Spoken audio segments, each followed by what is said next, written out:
அஸ்வின்ஸ் இனிப்பு காரம் பேக்கரி மற்றும் சைவ உணவகம்.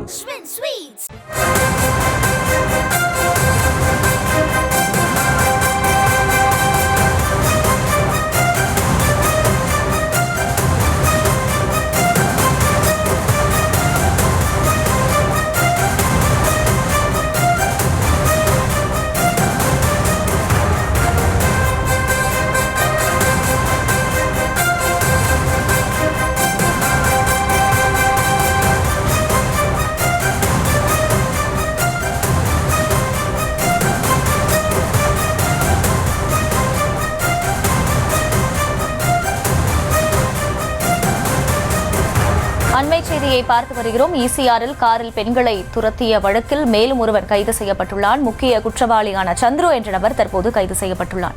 விவரங்களை செய்தியாளர் சுமன் வழங்க கேட்கலாம். சுமன், ஏற்கனவே 4 பேர் கைது செய்யப்பட்டுள்ள நிலையில் மேலும் ஒருவன் கைது செய்யப்பட்டிருக்கிறான். இவரை பற்றிய விவரங்கள் வெளிவந்திருக்கா? மற்றவர்களை தேடும் பணி எவ்வாறாக நடைபெற்று வருகிறது? விவரம் என்ன?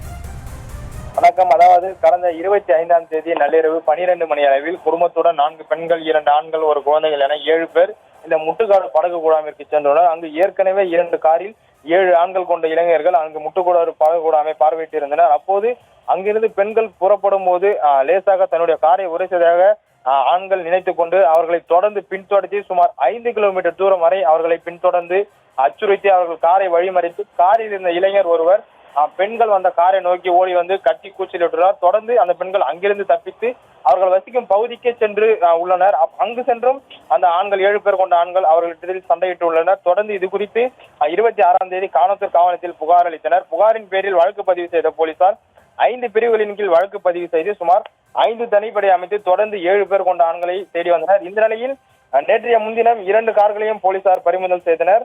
தொடர்ந்து 7 ஆண்களையும் 5 தனிப்படை அமைத்து தேடி வந்த நிலையில் நேற்று மாலை அஸ்வின், விஸ்வேஸ்வர், தமிழ்குமரன், சந்தோஷ் ஆகிய 4 பேரையும் போலீசார் கைது செய்தனர். தொடர்ந்து இன்று காலை அவர்களை நீதிமன்றத்தில் ஆஜர்படுத்தி வருகின்ற 14ஆம் தேதி வரை சோழிங்கநல்லூர் மேஜிஸ்ட்ரேட் அவர்களை சிறையில் அடைக்க உத்தரவிட்டார். இந்த நிலையில் தலைமறைவாக இருந்த முக்கிய குற்றவாளி சந்துரு உட்பட 2 பேரை தேடி வந்த நிலையில் சற்று நேரத்திற்கு முன்பாக முக்கிய குற்றவாளி சந்துருவை போலீசார் வெளி மாவட்டத்தில் வைத்து கைது செய்தனர். தொடர்ந்து அவரை சென்னைக்கு அழைத்து வரும் பணியிலும் போலீசார் தொடர்ந்து ஈடுபட்டு வருகின்றனர். மேலும் இந்த வழக்கில் தலைமறைவாக உள்ள 2 கல்லூரி மாணவர்களையும் போலீசார் தேடி வருகின்றனர்.